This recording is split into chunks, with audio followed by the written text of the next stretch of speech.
Southwest's move to include Narcan in its medical kits began 4 months after one of its flights made an emergency landing in Orlando. We were the first to interview people on board who told us a man overdosed on the flight and could have died were it not for the quick thinking of fellow passengers.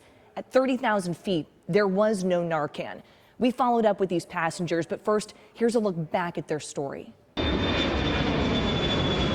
I hear a bang and there is a man on top of another man and he's performing life-saving measures at my feet. Looking at the man as he's blue. So I'm like, who's he traveling with? He had a friend on the flight who had told us, he had problems with relapsing. Immediately I knew he was overdosed. I've been in recovery for 18 years now, and unfortunately I've seen this happen and people not make it. So I was, asking the stewardess, Narcan, naloxone, they didn't have any. The only thing I knew what to do was I jumped up and I ran from where I was at to the front of the cabin, and I said, does anybody here have Narcan? The reaction from the passengers was like, what the hell is the guy with the tattoos talking about? At this point, my father and I realized that, his breathing was very slow. Luckily, they had a BVM. A bag valve mask. For 45 minutes, Drew Ashley and his father, along with 2 passengers who were nurses, worked to save the man's life. We're a CPR, AED, first aid certification company. To me, this is divine intervention. It'll change the way I look at things for the rest of my life.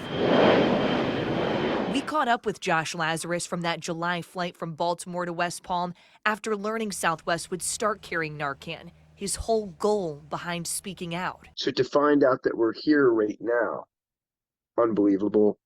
I'm in a state of shock. Shocked, like Ashley, by how fast change came. I'm ecstatic, honestly. It kind of surprised me, to be honest. If you could reach the proper people, you can be heard. In a statement, Southwest told us with customer safety and comfort at front of mind, the new kits which are being installed throughout its fleet over the course of this year will include doses of Narcan as well as epinephrine. We're told they'll also have better equipment for rendering first aid. The idea of this situation, nobody ever having to deal with this situation again, brings me great peace.